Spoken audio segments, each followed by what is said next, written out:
आवाज आ रही है सर क्या?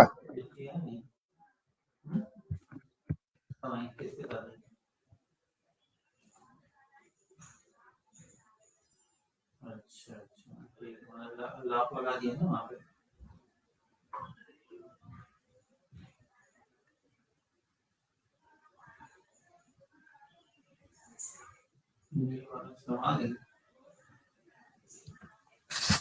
अच्छा अच्छा, सही तो बंद कर दिया।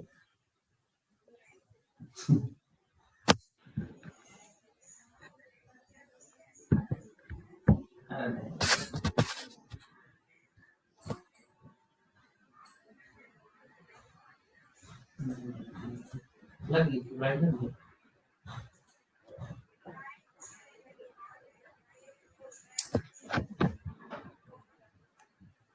अरे साइड में लगा देते,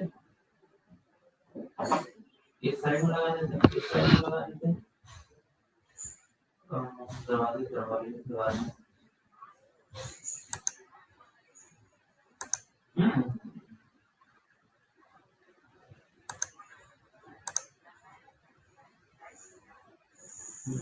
तो मतलब नहीं हो पाएगा।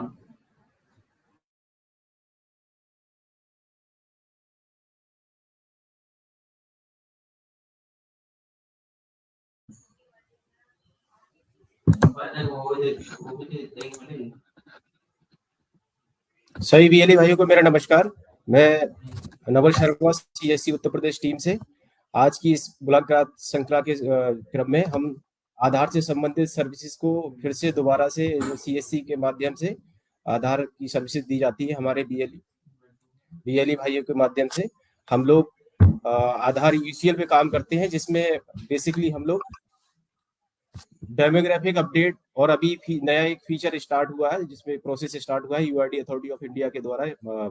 ओएम सर्कुलर जारी किया गया है कि जितने भी रेजिडेंट जो कि 10 साल से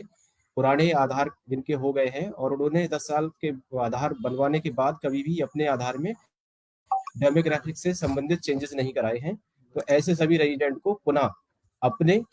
पीओआई और पीओए दोबारा से अपडेट कराने की जरूरत है। तो कुछ एक इन्हीं चीजों पे हम लोग अभी अब इस सेशन में चर्चा करेंगे, और आप लोगों के बीच में जो जानकारी है कि कैसे हम इस पे और अच्छे से काम कर सकते हैं, जो हमारे आसपास रेजिडेंट हैं उनको कैसे जागरूक कर सकते हैं। तो मैं ये सेशन आज की मुलाकात में आपके साथ में अपनी जो भी चीजें हैं वो शेयर करूंगा, और हम कोशिश करेंगे कि इस पे जो कि यूआईडी से हमें उम्मीद है उस पर हम किस प्रकार अपना आपसे ज्यादा से ज्यादा आउटपुट देके खरा उतर सके। उससे पहले कुछ 2-3 चेंज पिछले 1-2 महीने में हुए हैं, उसको रिवाइज कर लेते हैं। सभी ऑपरेटर्स और सभी बीएलई भाइयों से अनुरोध है कि वो अपने आप को चेक करें कि 26 जनवरी 2023 से यूआईडीआई के द्वारा डॉक्यूमेंट्स की जो लिस्ट है वो दोबारा से अपडेट कर दी गई है। इट मीन्स जो सपोर्टिंग डॉक्यूमेंट हम लोग आधार एनरोलमेंट करते समय या अपडेट उनका करते समय कुछ भी डेमोग्राफिक अपडेट करते हैं, तो उसमें जो सपोर्टिंग डॉक्यूमेंट लेते हैं हम, ID proof, address proof, birth proof, या फिर रिलेशनशिप से संबंधित जो डॉक्यूमेंट्स हम लोग प्रयोग में लाते हैं आधार में चेंजेस करने के लिए या फिर आधार बनाने के लिए नया, तो उन डॉक्यूमेंट्स की लिस्ट में चेंजेस किए गए हैं। तो सब लोग जो भी हमारे बीएलई भाई हैं वो इस चीज को चेक करें कि जो नया लिस्ट अभी अपडेट आ गया है उसके अनुसार वो सभी काम कर रहे हो, उस लिस्ट को फॉलो कर रहे हो। कहीं ऐसा तो नहीं है पुरानी लिस्ट के अनुसार काम कर रहे हैं तो फिर अननेसेसरी जो है पैकेट रिजेक्शन होगा। और आजकल तो सभी को पता है, पिछले जब 2021 से सितंबर 2021 से डेमोग्राफिक या फिर डॉक्यूमेंट एरर के बिहाफ पे पेनल्टी भी इम्पोज होती है, फिर आईडी भी सस्पेंड होती है। तो इस सब चीजों से बचने के लिए हम लोग अपने आप को करेक्ट कर लें कि जो डॉक्यूमेंट की लिस्ट है वो नई डॉक्यूमेंट की लिस्ट के अनुसार ही हम डॉक्यूमेंट ले रहे हो, और ये लिस्ट सभी अपने सेंटर्स पे लगा कर रखें। हमारे चाहे वो आधार सेवा केंद्र है या फिर जो हमारे यूसीएल पे बीएलई भाई काम करते हैं, वो सभी ये चीज को चेक कर ले कि उन्होंने जो डॉक्यूमेंट्स की लिस्ट नई जारी की गई थी उसको अपने सेंटर पे लगा के रखा हुआ है, जिससे कि जो रेजिडेंट्स काम कराने आपके यहाँ आते हैं उनको भी समझने में सुविधा हो और वो आपसे अननेसेसरी आर्गूमेंट ना करें। क्योंकि कई बार होता क्या है, हो सकता है 2 महीने पहले आपके यहाँ पे कोई रेजिडेंट कोई काम करा के गए थे, तो आपने मान लीजिए जैसे कि फॉर एग्जांपल मैं आपको बताता हूँ, आज की डेट में पैन कार्ड को हम डेट ऑफ बर्थ के बिहाफ पे यूज नहीं कर सकते। किसी को अगर डेट ऑफ बर्थ में करेक्शन कराना है तो अब पैन कार्ड डॉक्यूमेंट की लिस्ट से हटा दिया गया है। इससे पहले लेकिन हम डॉक्यूमेंट की लिस्ट में पैन कार्ड आता था डेट ऑफ बर्थ के लिए, तो हम उसको यूज करते थे। ठीक है, अगर आपने लिस्ट नहीं लगा रखी होगी तो फिर आपसे रेजिडेंट झगड़ेंगे। तो इसलिए प्लीज आप लोग अपने आप को एजुकेट कर लिए, बहुत अच्छी बात है, आपने अपने जानकारी अपडेट कर ली, लेकिन अपने सेंटर पे जो नई नई जानकारी या नए सर्कुलर जारी होते हैं यूआईडीआई के अनुसार, उनको अपने सेंटर पे जरूर चस्पा करके रखें, जिससे कि जो रेजिडेंट्स हैं, जो आम जनमानस है, उसको भी अवेयरनेस हो पाए उन चीजों के बारे में। दूसरी चीज आधार एनरोलमेंट फॉर्म से संबंधित है। आधार एनरोलमेंट फॉर्म भी अब चेंज कर दिए गए हैं। फरवरी से पहले आधार एनरोलमेंट फॉर्म एक ही एनरोलमेंट फॉर्म हुआ करता था, जिसको कि हम लोग किसी भी एज ग्रुप के रेजिडेंट हो, उनका चाहे नया आधार बनना है या फिर करेक्शन करना है, अपडेट करना है, या डॉक्यूमेंट अपडेट भी हम लोग कर रहे थे, तो कुछ एक चैलेंजेस आ रहे थे कि डॉक्यूमेंट अपलोड करते समय हम किस ऑप्शन को सेलेक्ट करें। तो अब उसको भी ऐड कर दिया गया है। साथ में जो एज ग्रुप वाइज है एनरोलमेंट फॉर्म को कर दिया गया है। 0 से 5 साल के लिए अगर रेजिडेंट है कोई, तो उसको कुछ भी अपना आधार बनवाना है तो उसके लिए एनरोलमेंट फॉर्म अलग है।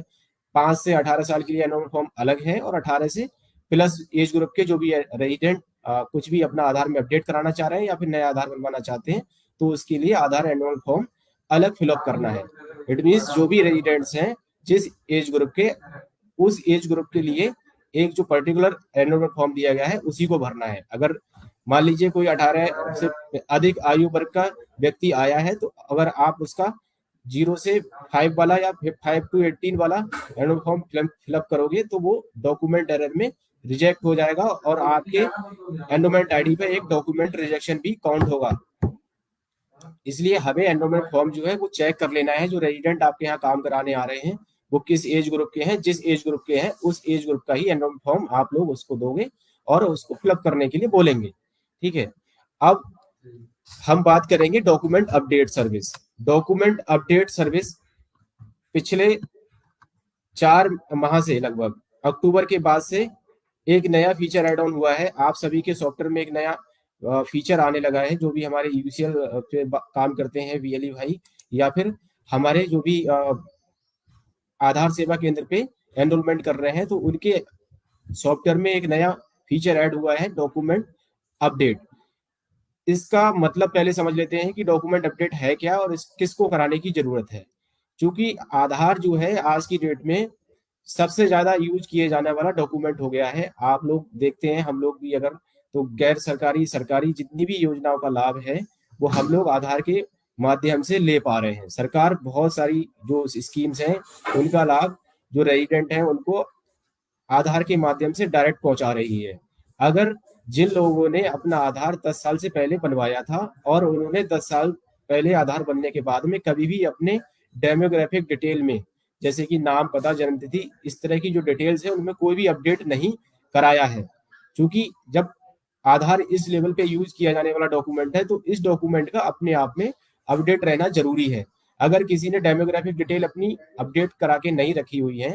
कहने का मतलब जो उसका आधार है, आधार में नाम, पता, जन्म तिथि जो है, और जो उसके अलावा उनके डॉक्यूमेंट्स हैं, उनका पैन कार्ड है, वोटर आईडी है, या फिर जो प्रेजेंट टाइम में उनकी आइडेंटिटी या एड्रेस से संबंधित जो प्रूफ्स हैं। मान लीजिए कोई भी रेजिडेंट है जो कि 10 साल पहले बॉम्बे में रहते थे, 10 साल पहले बॉम्बे में रहते थे, तब उन्होंने अपना बॉम्बे में कहीं पे भी आधार कार्ड बनवाया। ठीक है, लेकिन क्योंकि कुछ भी हो सकता है वो किसी इस तरह की जॉब में थे या कोई बिजनेस उनका सेटअप हुआ, जो उन्हें उत्तर प्रदेश शिफ्ट होना पड़ा। उत्तर प्रदेश आ गए तो उत्तर प्रदेश आकर उन्होंने अपना मकान बनवाया। मकान बनवाने के साथ ही उन्होंने अपना बैंक अकाउंट भी यहाँ पे खुलवा लिया, अपना पैन कार्ड तो चलो ठीक है, उसमें एड्रेस प्रूफ नहीं होता, लेकिन उनकी फैमिली में जो और मेंबर्स हैं वो सब यहाँ पे रहने लग गए। हो सकता है उनकी उसके बाद में उनके जो बच्चे हैं उनके एड्रेस प्रूफ भी यहाँ के हो गए हों, लेकिन मदर फादर हैं वो 10 साल पहले जहाँ पे आधार कार्ड बनवाए थे अपना बॉम्बे का, उनका एड्रेस वहीं का है। इन केस अगर यूपी में उन्होंने अपना आधार अपडेट उसको नहीं कराया, और यूपी गवर्नमेंट कोई स्कीम लेके आती है जो कि उसमें कंडीशन है कि यूपी के लोगों को ही उसका लाभ मिलना है, ठीक है, तो फिर वो उन रेजिडेंट्स को जो है, क्योंकि उनका आधार अभी तक बॉम्बे का है, उन्होंने यूपी का नहीं कराया, भले ही उनका मकान है, उसकी रजिस्ट्री है, बैंक पासबुक है, उस पर भी एड्रेस यूपी का है, लेकिन अगर आधार में उनके एड्रेस अपडेटेड नहीं रहेगा तो उन्हें उस योजना का लाभ नहीं मिल पाएगा जो कि यूपी गवर्नमेंट यूपी के लोगों को देने जा रही है। ठीक है, इसलिए डेमोग्राफिक डिटेल हो सकता है नाम भी, जैसे मान लीजिए उन्होंने जब आधार कार्ड अपना बनवाया था, मोस्टली जो है उस केस में होता है जब कभी जो शादी होती है तो शादी के बाद में सरनेम कुछ चेंज कराना है या कुछ और भी अपडेट्स होते हैं, ठीक है। तो वो अगर उन्होंने चेंज नहीं कराया और उसके बाद में वो डॉक्यूमेंट अपना जो आधार है उसको कहीं पे भी यूज करना चाह रहे होंगे, तो फिर वो उसको यूज नहीं कर पाएंगे क्योंकि उसमें डेमोग्राफिक डिटेल मिसमैच रहेगा, ठीक है। अब शादी से पहले पिता का नाम रहता है, उसके बाद में अगर उन्हें हस्बैंड का नाम कराना है तो उन्हें अपने जो केयर ऑफ है वो उसको चेंज कराना पड़ेगा, अपने डेमोग्राफिक डिटेल्स को अपडेट करानी पड़ेगी, ठीक है, तभी वो योजनाओं का लाभ ले पाएंगे। इसीलिए बोला जा रहा है कि डेमोग्राफिक डिटेल भी सब लोग अपडेट रखें। इन केस अगर किसी ने डेमोग्राफिक डिटेल अपडेट नहीं कराई है, मान लीजिए उसको जरूरत ही नहीं पड़ी, जहां रह रहे थे वहीं रहते हैं, उनके फैमिली में भी कोई चेंज नहीं हुआ, उनके नाम में कोई चेंज नहीं है, उनके पता में भी कोई चेंज नहीं है, एड्रेस में भी कोई चेंज नहीं हुआ, तो ऐसे सभी रेजिडेंट्स को अगर उनका आधार कार्ड 10 साल से पुराना है तो अपने आईडी एड्रेस प्रूफ चाहे भले ही वो उनके वही सेम है जो पहले थे, दोबारा से अपडेट कराना है, जिससे कि ये ऑथेंटिक हो पाए कि जो रेजिडेंट है वो अभी भी वही उसी लोकेशन पर रहते हैं और उनके आधार में जो डॉक्यूमेंट उन्होंने पहले दिए थे उससे संबंधित उन्होंने दोबारा अपडेट करा लिए हैं, तो उनका आधार लाइव है और वो सत्यापित हो जाएगा, वेरीफाई हो जाएगा कि वो रेजिडेंट अभी है और उनके डॉक्यूमेंट भी वही है जो उनके आधार में डिटेल्स है, ठीक है। तो इसका पर्पज सिंपल सा ये है कि जो रेजिडेंट जिन्होंने अपना आधार 10 साल पहले बनवाया था उसके बाद अपने आधार में कोई भी डेमोग्राफिक से संबंधित डिटेल चेंजेस नहीं कराए, तो वो सिंपल सा अपना पीओआई और पीओए एज पर आधार जो भी डेमोग्राफिक डिटेल है वो लेके आए और अपने अपडेट करवा लें, ठीक है। दूसरा हम अगर और समझे इसको थोड़ा सा विस्तृत रूप से, तो इसकी जरूरत क्यों है, डेमोग्राफिक डिटेल जो है, अगर आधार की बात करें, इतनी सारी सर्विसेज में हम लोग आधार को डायरेक्ट या इनडायरेक्ट वे में यूज करते हैं, तो आधार हमारे लिए जो है ईज ऑफ लिविंग की बात करें, हमारे लिए हमारे जीवन के आधार ने आसान बनाया है, ठीक है। हम जो है बैंक अकाउंट हमारा आसानी से खुल जाता है आधार के बेस पे। वन नेशन वन राशन की बात करें तो उसमें भी आधार का बहुत बड़ा रोल है। राशन कार्ड जो है, गवर्नमेंट अब one nation one ration card की बात करती है कि हमारे इंडियन में जो सिटीजन्स हैं उनका एक राशन कार्ड होता है, तो वो उसका लाभ भी जो है तभी मिल पाता है जब उसका आधार जो है वो अपडेटेड रहेगा। आधार कार्ड जो धारक हैं वो इस स्कीम से जो है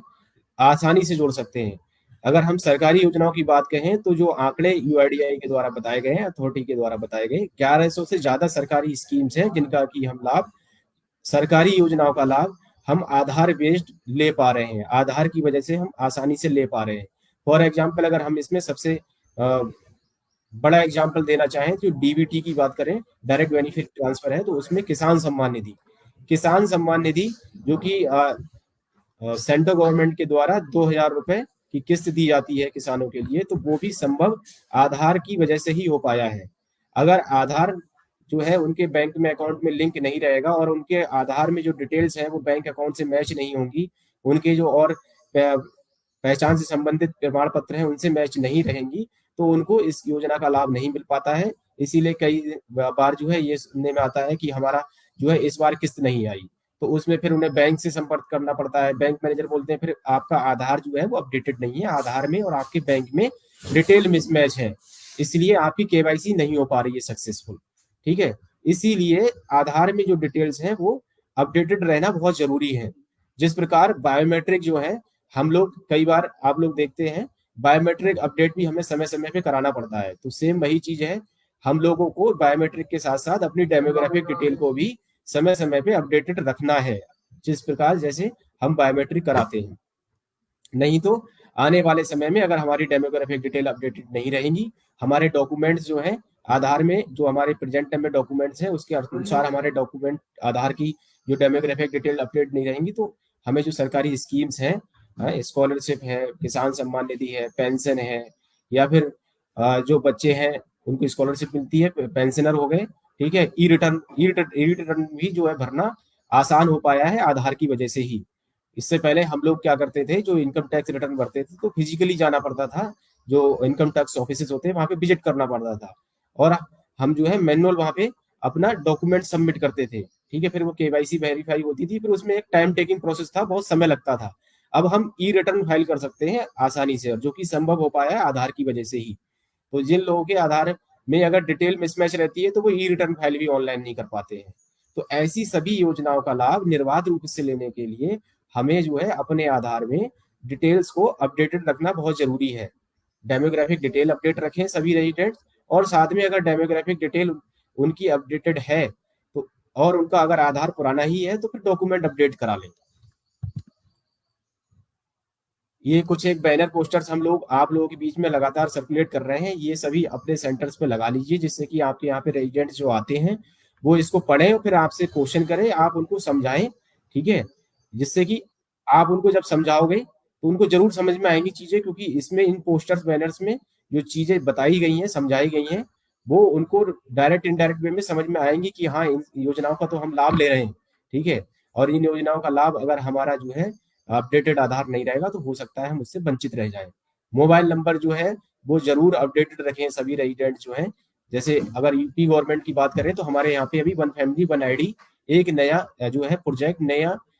स्कीम स्टार्ट होने जा रही है, जिसमें कि यूपी गवर्नमेंट जो उत्तर प्रदेश सरकार है उसके द्वारा शासनादेश जारी हो चुका है, डिस्ट्रिक्ट लेवल पे ट्रेनिंग्स वगैरह चल रही हैं, और उसके बाद इसको जो है बड़े लेवल पे शुरू किया जा रहा है। ई डिस्ट्रिक्ट पोर्टल से इस पे लाइव किया जाएगा, तो जितने भी राशन कार्ड होल्डर हैं उनकी फैमिली आईडी वही राशन कार्ड नंबर रहेगी, और जो नॉन राशन कार्ड होल्डर होंगे उनको जो है अपने नया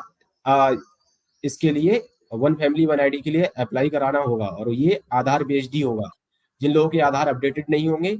जो मैंने एक एग्जांपल दिया था कि हो सकता है कि कुछ रेजिडेंट जो है भले ही यूपी में रह रहे हैं काफी समय से, लेकिन उनके आधार दूसरे स्टेट के हैं, तो ऐसे सभी जो रेजिडेंट्स हैं उनको इस स्कीम का लाभ नहीं मिल पाएगा, क्योंकि उनके आधार यूपी के नहीं है, भले ही उनका मकान है यहाँ पे और सारा बिजनेस भी यहीं होता है और लंबे समय से रह रहे हैं, उनका डोमिसाइल भी अगर यहाँ का है, तो उनको जरूरत होगी कि वो अपना आधार भी अपडेट कराएंगे, अपना यूपी का उनका आधार होगा, तभी वो वन फैमिली वन आईडी का लाभ ले पाएंगे। जिस प्रकार और सारी योजनाओं का वो लाभ या फिर और चीजों पे काम कर रहे हैं। तो सरकारी स्कीम्स की बात करें, उसके लाभ जो हमें अगर लेने हैं तो उसके लिए सबसे जरूरी है कि अपना आधार जो है वो अपडेटेड रखें, और ये बहुत बड़ी जिम्मेदारी हम लोगों की है, क्योंकि इस पे पिछले काफी समय से फॉलो अप हो रहा है, लेकिन जिस तरह से प्रोग्रेस प्रगति आनी चाहिए वो नहीं आ रही है। तो हमारे बीएलई भाई, चूंकि सभी आप लोग ग्राम पंचायत लेवल पे बैठे हुए हो, ठीक है, हमारी रीच गांव गांव तक है, और हम केवल आधार पे काम नहीं कर रहे हैं, हम मल्टीपल सर्विसेज पे काम करते हैं। जो भी हमारे सीएससी सेंटर्स हैं, क्योंकि आप सीएससी बीएलई हो, साथ में आपको बैंक बीसी का काम मिला है, तब जाके आप आधार यूसीएल पे काम कर पा रहे हो। इट मीन्स आप जो है मल्टीपल सर्विसेज डिलीवर कर रहे हो वहां पे। जरूरी नहीं है कि आपके यहाँ पे कोई आधार का ही काम कराने आता है, आप कोई और भी काम कराने आता है अगर आपके सेंटर पे, तो आपके यहाँ पे अगर ये बैनर पोस्टर्स लगे होंगे तो उसके माइंड में एक बार क्वेरी जरूर आएगी कि भैया ये लगा हुआ है, ये क्या बात सही है कि 10 साल अगर पुराना आधार हो गया तो ये कराना जरूरी है? हमारा भी आधार 10 साल पुराना हो गया है। तो आप उसको जो है पेशेंस के साथ में समझाइए, सही जानकारी देते हुए उसको गाइड करिए, वो जरूर समझेंगे चीजों को और अपडेट कराने के लिए अपने पीओआई पीओए लेके आएंगे और आप उसको अपडेट कर पाओगे, ठीक है। तो इसलिए आपको ये अपना सेंटर पे लगा के रखना जरूरी है। अब इसको कर कह सकते हैं, कैसे कर सकते हैं जो आईडी एड्रेस प्रूफ है, इसके लिए दो मोड है।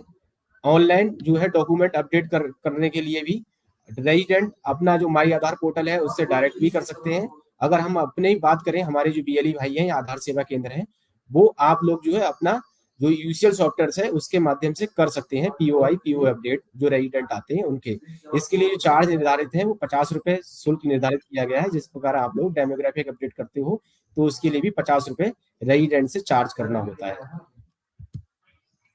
एक चैलेंज आ रहा था कि आप लोग कैसे समझ पाएंगे कि सही में ही किसका आधार 10 साल पुराना है, या कौन से रेजिडेंट्स ऐसे हैं जिनके की आधार में डॉक्यूमेंट अपडेट करने की जरूरत है। तो इसके लिए भी आपके सॉफ्टवेयर में एक ऑप्शन दे दिया गया है यूआईडीआई के द्वारा। जिन लोग आधार ऑपरेटर्स का सॉफ्टवेयर अपडेट हो गया है तो उसमें अभी आप लोग जब किसी का नॉर्मली डॉक्यूमेंट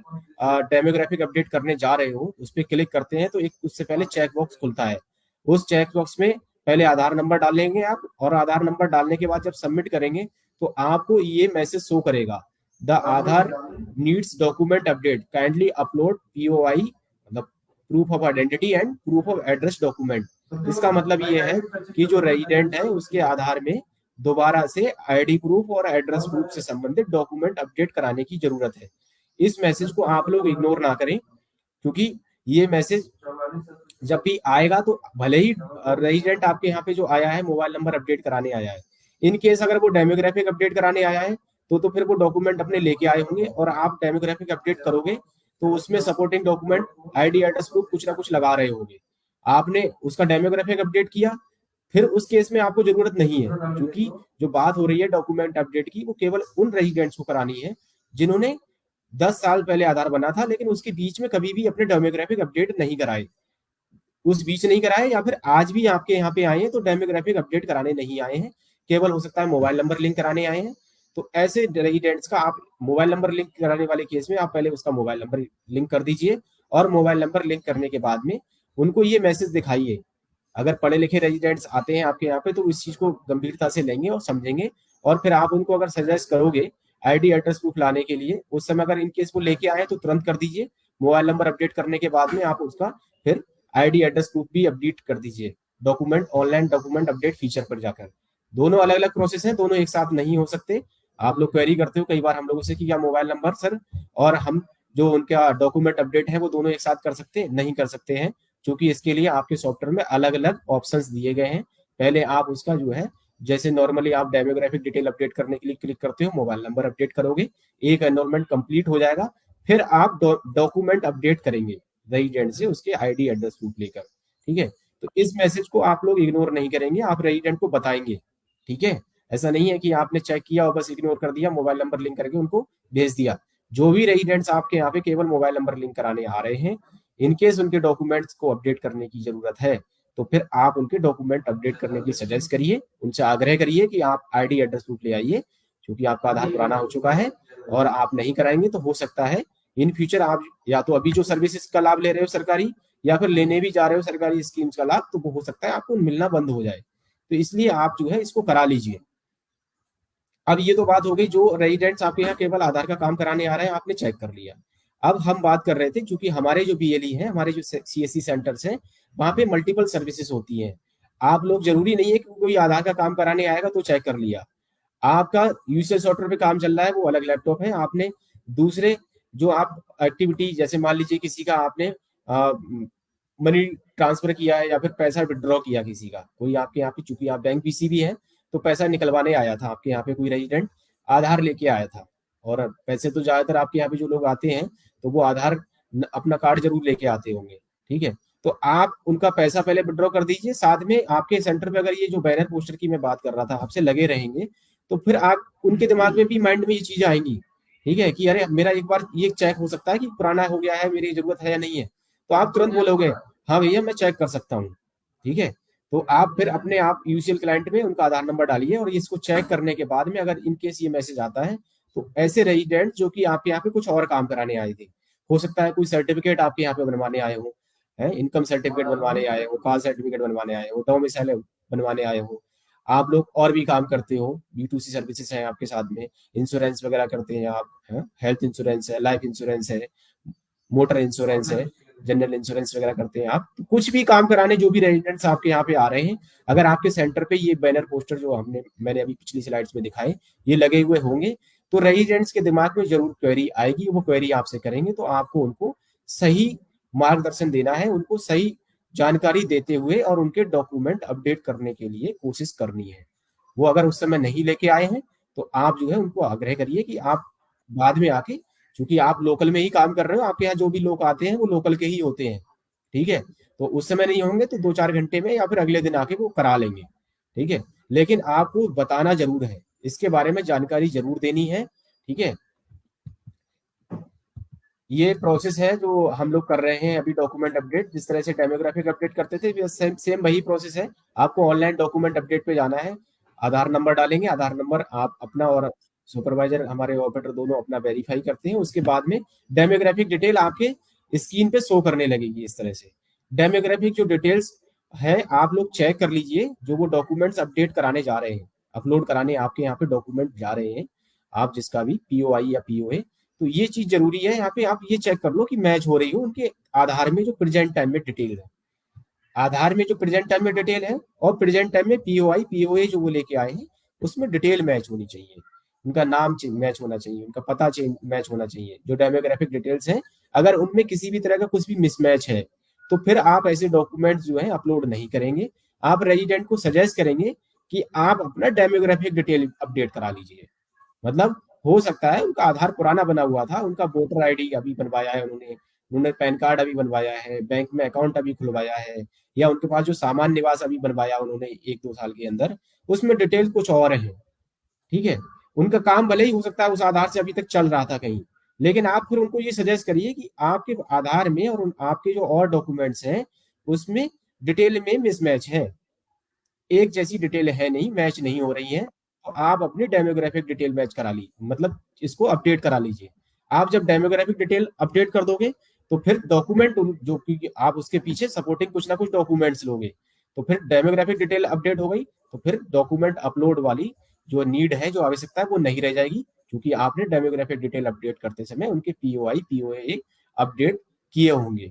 अपलोड किए होंगे, उनको लगाया होगा सपोर्टिंग डॉक्यूमेंट के रूप में। तो ये एक्सरसाइज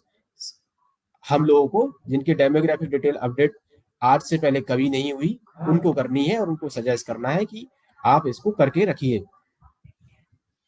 आईडी एड्रेस प्रूफ जैसे आप लोग स्कैन करते हो, वैसी सेम तरीके से यहाँ पे भी आप लोग स्कैन करके अपलोड कर दोगे, सबमिट कर दोगे। तो ये डॉक्यूमेंट अपलोड फीचर से संबंधित मैंने आपको थोड़ा सा और चीजें ब्रीफ की, और कैसे हम अपने जो ट्रांजेक्शन्स हैं डॉक्यूमेंट अपलोड प्रोसेस पे, डॉक्यूमेंट अपलोड प्रोजेक्ट पे लोगों को अच्छे से जानकारी देके, उनको बताकर समझाकर अपने ट्रांजेक्शन यूसीएल पे बढ़ा सकते हैं। इसके बारे में भी मैंने आपको बताने की कोशिश की। बस जरूरत है कि आप थोड़ा सा अपने सेंटर का प्रचार प्रसार कीजिए। हम लोग आपके बीच में लगातार बैनर, पोस्टर, और आपको अपने सेंटर का प्रचार प्रसार के लिए भी जो एक मैंने फॉर्मेट आपको शेयर किया है, उस तरह से आप जगह जगह पे आप मीटिंग्स कर सकते हो। चूंकि आप स्टैटिक आईपी पे काम करते हो तो आप कैंप नहीं लगा सकते, लेकिन आप मीटिंग्स कर सकते हो। जैसे राशन की बात करें, जो राशन डीलर की दुकान होती है, जहाँ पे कि हर महीने में 2 से 3 दिन एक एक्सरसाइज होती है, उसमें कि राशन वितरण का कार्य होता है, राशन जो है वितरित किया जाता है, जो राशन कार्ड होल्डर है उनको राशन वितरित किया जाता है। 2 से 3 दिन हर महीने होता है वो कार्य। तो आप वो 2-3 दिन जो है वहां पे जो भी राशन डीलर है, जो रेजिडेंट्स वहां पे आ रहे हैं राशन लेने, अपना पोस्टर लगा दीजिए कि ये मेरा नाम पता है, यहाँ पर ये सर्विसेज होती हैं। डिस्प्ले कर वहां पे आप जो है चिपका के आ जाइए अपना नाम पता, और ये मेरे सेंटर का पता है, वहां पे आके आप ये काम कर सकते हैं। आप 5-10 मिनट का समय निकाल के उन लोगों को बता भी सकते हैं, ब्रीफ भी कर सकते हैं कि क्यों करने की जरूरत है। जो मार्केट प्लेसेस है वहां पे आप अपना चस्पा कर दीजिए अपने सेंटर के पता, सर्विसेज वहां पे लिखते हुए। निर्धारित शुल्क जरूर लिखें वहां पे कि कितना रुपया लिया जाता है। 50 रुपए जो निर्धारित शुल्क है वही लेना है। रेजिडेंट के साथ में व्यवहार अच्छा रखें आप लोग। इस तरह से आप लोग अपने सेंटर का प्रचार प्रसार कर सकते हैं और इस पे अपने ट्रांजेक्शन बढ़ा सकते हैं। हम लोग, हमें जो है हमारे ऊपर एक बहुत बड़ी जिम्मेदारी है, क्योंकि पिछले 3-4 महीने हो चुके हैं इस प्रोजेक्ट पे। जिस तरह से जो उम्मीद थी हमें, हमसे यूआईडी को, यूआईडी आरओ और हेडक्वार्टर दोनों से लगातार इस पे फॉलोअप हो रहा है, लेकिन उस उम्मीद के अनुसार हम इस पे आउटपुट नहीं दे पा रहे हैं। जिस लेवल से हमारी रीच है, गांव गांव तक रीच है। और अगर बात करें स्कोप की, डॉक्यूमेंट अपडेट की, तो जो आंकड़े बताए गए उसके अनुसार यूपी की, अगर मैं अपनी उत्तर प्रदेश की बात करूंगा, तो यहाँ पे 3.5 करोड़ से ज्यादा सिटीजन ऐसे हैं, नागरिक ऐसे हैं, रेजिडेंट्स ऐसे हैं, आधार कार्ड धारक ऐसे हैं, जिनके की 3.5 करोड़ से ज्यादा लोगों के आधार में डॉक्यूमेंट अपडेट होने की जरूरत है। तो कहने का मतलब हमारे पास में स्कोप बहुत है, बस थोड़ा सा अवेयरनेस, प्रचार प्रसार करने की जरूरत है। लोगों को सही गाइडेंस देके काम करना है, मिस गाइड नहीं करना है। ठीक है, आप लोग लोकल के ही हो, लोग आपको अच्छे से समझते हैं और आप लोगों को अच्छे से समझते हो। कोई ऐसा नहीं है कि लोग आपकी भाषा नहीं समझ पाते हैं कि आप क्या कहना चाह रहे हो। आप हिंदी में लगाइए अपने सेंटर पे, और हिंदी में आप अनाउंसमेंट भी करा सकते हो। आपके गांव में अगर अनाउंसमेंट कराना है तो गांव में आप मंदिर, मस्जिद, इस तरह के जो है उस पर आप अनाउंसमेंट करा सकते हो। प्रचार प्रसार के लिए आप ई रिक्शा पे अपना साउंड सिस्टम लगा के वो करा सकते हो। पोस्टर बनवा लीजिए, फ्लैक्स बनवा के आप ई रिक्शा चलवा सकते हैं। इस तरह की एक्टिविटी कई बीएलई हमारे कर भी रहे हैं, जो हमारे यूसी संचालक हैं, कुछ बीएलई ने हमारे साथ में शेयर किया है, वो बहुत अच्छा काम भी कर रहे हैं इस पे। ऐसा नहीं है कि काम नहीं हो रहा है, कुछ बीएलई के द्वारा बहुत अच्छा काम भी हो रहा है। बस मेरा अनुरोध सभी बीएलई भाइयों से है कि सभी बीएलई भाई इस पर काम करें, आगे बढ़ के आए, लोगों को अवेयर करें, अपने आसपास के लोगों को अवेयर करें, अपनी नॉलेज को अपडेट करें, अपनी जानकारी को करेक्ट करें। क्योंकि अगर हमें ही आधी अधूरी जानकारी होगी तो सामने से वाले को हम अच्छे से समझा नहीं पाएंगे चीजों के बारे में, और फिर उलझ जाएंगे और फिर बस आराम से बैठ जाएंगे, काम नहीं करेंगे। प्लीज अपने सेंटर को नियमित खोलिए। थोड़ा सा कुछ एक चीजें हम लोग मॉनिटर कर रहे हैं, तो उसमें ये संज्ञान में आ रहा है कि कुछ सेंटर्स जो है वो वीक में 1-2 दिन खुलते हैं। प्लीज, क्योंकि ये एक ऐसी यूनिक सर्विस है जो कि कुछ एक सेलेक्टिव सेंटर्स को ही मिली हुई है, ठीक है। और सेलेक्टिव सेंटर्स को मिली है। आप लोग इनकम के साथ साथ आप समझिए आपके साथ में सर्विस वाला पार्ट भी जुड़ा हुआ है। आधार एक ऐसी सर्विस है ना जहाँ पे कि आप ये नहीं कह सकते कि मुझे आधार मिल गया है तो बस मैं अपना जो है अपने अनुसार काम करूंगा, जब मुझे मन होगा तब मैं खोलूंगा और जब मन होगा तो नहीं खोलूंगा। रेजिडेंट देखिए कभी भी बताकर नहीं आएंगे कस्टमर। आपको जो समय बताया गया है सुबह 8 बजे से शाम को 8 बजे तक अपना सेंटर जो है खोल के रखें, और अपना सेंटर सातों दिन खोलें। कुछ बीएलई जो है हमारे सेंटर जो है देखने में आ रहा है कि संडे को कम सेंटर्स खुलते हैं। देखिए, आप इंटरप्रेन्योर हो, आपको ये समझना होगा कि आपको कोई सैलरी उस तरह से नहीं मिलती है। आप इंटरप्रेन्योर हो, आपको जो है जितना काम करते हो आप उस पे अगेंस्ट में कमीशन जो आपकी फिक्स है वो कमा आप जो है अर्न करते हो। साथ में आपको एक ऐसी सर्विस मिली हुई है जिसके साथ में आपका विश्वास जुड़ा हुआ है लोगों का, एक पहचान आपकी अलग है। अगर आप कभी कभी सेंटर खोलोगे तो उससे क्या होगा, आपकी जो है वहां पे मार्केट खराब होगी, लोग आएंगे ही नहीं फिर वहां पे। जहां पे भी जो कम काउंट आ रहा है उसका सबसे बड़ा रीजन थोड़ा ये भी है कि आप लोग एक तो क्या है डेली सेंटर पे नहीं खोलते हैं। तो हमारा थोड़ा सा आपसे अनुरोध है कि आप प्रतिदिन अपना सेंटर खोलें। सुबह 8 से 8 तक आप काम कर सकते हो यूसीएल पे। इसके लिए जो है हमने रिक्वेस्ट की हेडक्वार्टर से, आरओ से भी रिक्वेस्ट की थी, तो उसके लिए हमें जो समय अवधि है वो भी थोड़ी बढ़ा दी गई थी। पहले हम 9 से 6 काम कर रहे थे, 8 से 8 कर दिया गया है। पिछले काफी समय से ये टाइम पीरियड चल रहा है, तो आप सुबह 8 से शाम 8 बजे तक काम कर सकते हो और सातों दिन काम कर सकते हो। कोई ऐसा नहीं है कि संडे को काम नहीं कर सकते आप लोग, ठीक है। अब जैसे होली आने वाली है, आप होली एंजॉय करिए, होली में काम मत करिए, कोई इशू नहीं है। लेकिन डेली आप सेंटर खोलिए, क्योंकि आपको पता है बैंक है, पोस्ट ऑफिस में जो काम होता है, हम लोग करते क्या है ना, खुद अपने काम पे फोकस ना करके सामने दूसरे पे काम पे फोकस करते हैं कई बार। तो उससे क्या है ना, काम खराब होता है। बैंक, पोस्ट ऑफिस या जो सरकारी जगह पे मशीन चल रही है, वो सरकारी छुट्टी जो रहती है उस दिन बंद रहती है। हम लोगों को जो काम मिला उसका पर्पज भी सबसे बड़ा ये है कि एक तो हम जो है सातों दिन काम कर सकते हैं, और हमारा जो सेंटर है वो लोकल में ही है, लोगों को कहीं दूर नहीं जाना पड़ेगा। और हम भी अगर सेंटर डेली नहीं खोलेंगे, कभी कभी काम करेंगे, तो उससे क्या होगा ना, हमारा विश्वास खराब होगा। हमारी जो एक इमेज जो बनी हुई है सीएससी की, वो खराब होगी डिपार्टमेंट की नजरों में। तो प्लीज, आप लोगों के साथ में एक प्रेस्टीज और एक विश्वास का जो बंधन जुड़ा हुआ है, इसको कायम रखना है। और हमें नियमित अपने सेंटर खोल के थोड़ा सा दिखाना है कि हम जिस तरह से काम करते आए थे उसी तरह से काम कर सकते हैं और करेंगे। सभी बीएलई भाइयों से मेरा अनुरोध है, प्रतिदिन सेंटर खोलें। और आप डॉक्यूमेंट अपडेट पे प्रचार प्रसार के लिए जो भी मैकेनिज्म, आप न्यूज कवरेज कर सकते हो लोकल लेवल पे। बहुत सारे हमारे जो बीएलई भाई हैं काफी संख्या में जो है, कुछ थोड़ा बहुत जो पत्रकारिता से भी जुड़े हुए हैं, तो आप अपने जो पत्रकारिता से जुड़े हुए हैं उसको आप इसमें काम में ला सकते हैं, प्रचार प्रसार में अपने सेंटर के, ठीक है। जो आपको हमने आईसी मटेरियल शेयर किया हुआ है प्रचार प्रसार के लिए, उसकी आप कुछ लैंग्वेज बनाते हुए अपनी भाषा शैली में आप न्यूज़पेपर में निकलवा सकते हो, अपने सेंटर के नाम के पते के साथ में निकलवा सकते हो, कुछ फोटोग्राफ निकालते हुए। और कुछ एक्स्ट्रा अच्छी एक्टिविटीज कर रहे हैं तो वो साझा करते रहे हमारे साथ में, जिससे कि और भी जो हमारे बीएलई भाई हैं वो मोटिवेट हो चीजों को देखे कि वो नहीं कर पा रहे हैं। और एक बीएलई जो है हमारे एक दिन में 40 ट्रांजेक्शन करते हैं, और एक बीएलई हमारे एक दिन में 4 ट्रांजेक्शन करते हैं, 2 ट्रांजेक्शन करते हैं। तो उसके पीछे रीजन क्या है?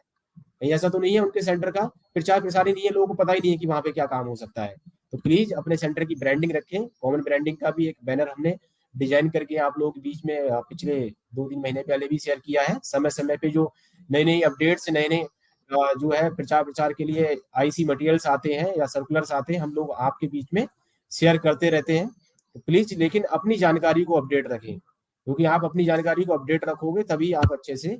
जो है अपना सेंटर रन करा पाओगे।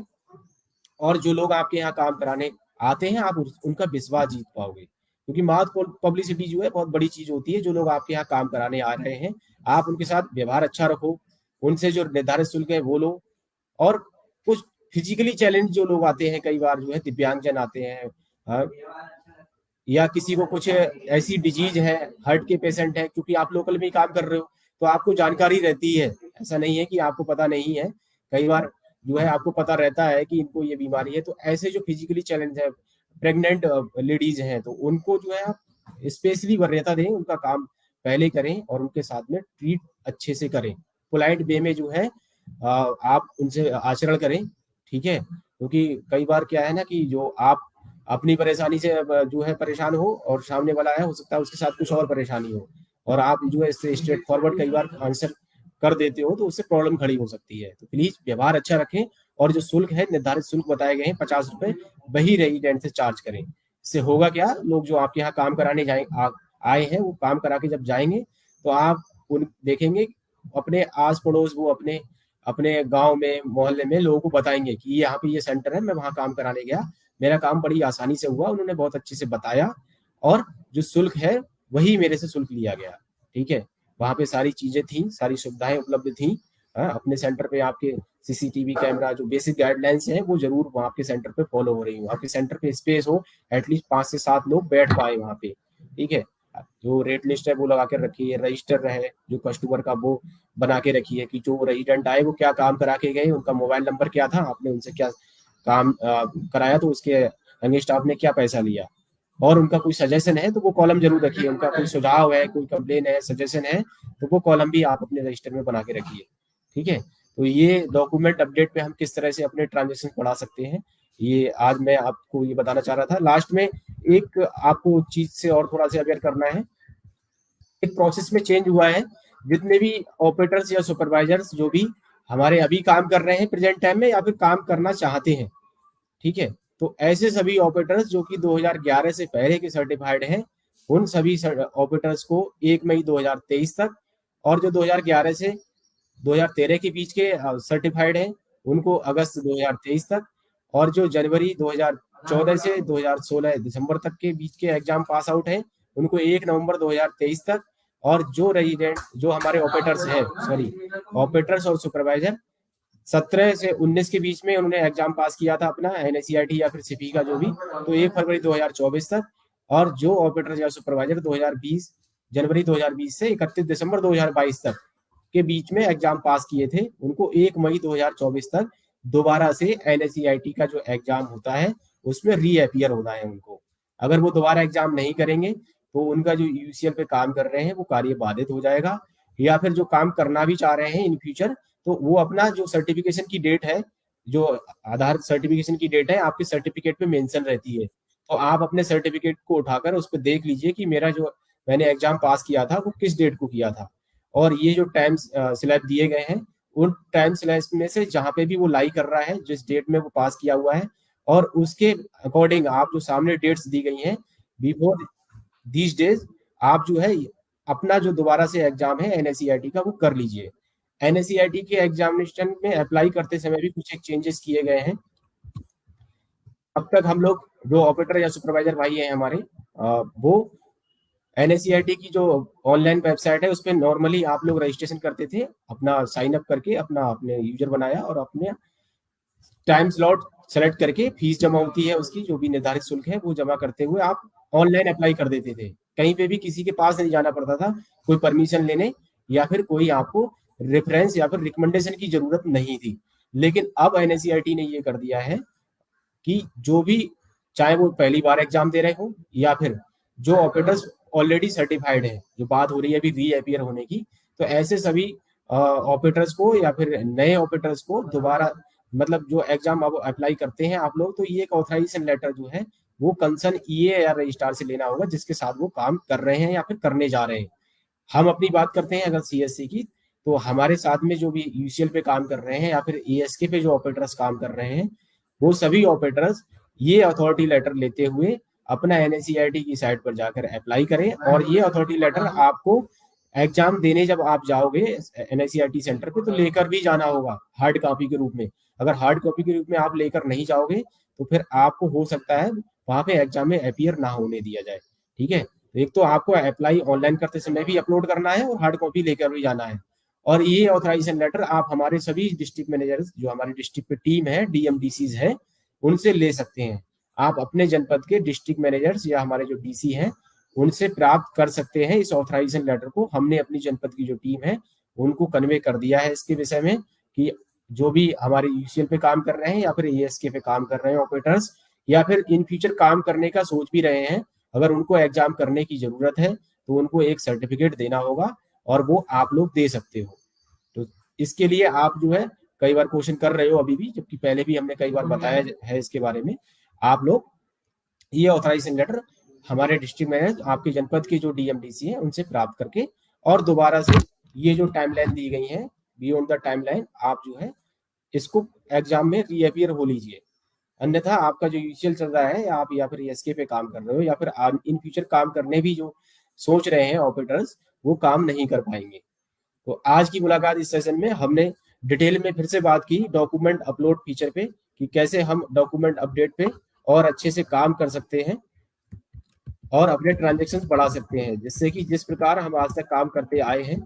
और यूआईडी की नज़र में जिस तरह से सीएससी की जो अपनी एक छवि और एक विश्वास बना हुआ है तो वो बरकरार रहे। और बड़ी उम्मीद हमारे बीएलई भाई से हमेशा से रहती है, सीएससी से रहती है कि हमने बहुत अच्छा काम करके दिखाया है और हम कर सकते हैं, हमने किया है और हम करके भी देंगे। और जिस तरह से यूसीएल पे काम अब तक होता आया है कोई भी किसी भी तरह के संशय में ना रहे, हम लोग मार्च के बाद भी इसी तरह से काम करते रहेंगे। कुछ एक क्वेरी आपके माइंड में कुछ बीएलई भाई हमारी क्वेरी करते हैं समय समय पे क्या सर काम जो है मार्च के बाद नहीं होगा, ऐसा कुछ नहीं है। आप जिस तरह से काम कर रहे हो काम करते रहोगे, बस थोड़ा सा जरूरत है आप लोगों को इस माह में ये जो डॉक्यूमेंट अपडेट सर्विस है इस पर थोड़ा सा अपना फोकस करते हुए प्रचार प्रसार करिए और ज्यादा से ज्यादा इस पे सभी लोग ट्रांजेक्शन करें। एटलीस्ट प्रतिदिन हम फोकस करके चल रहे हैं कि 20 से 25 ट्रांजेक्शन हम डॉक्यूमेंट अपडेट पर करेंगे, लोगों को प्रचार प्रसार करेंगे, अवेयर करेंगे। इसी के साथ में मैं आज की इस मुलाकात श्रृंखला का मैं आपसे इजाजत चाहता हूं। नमस्कार, धन्यवाद।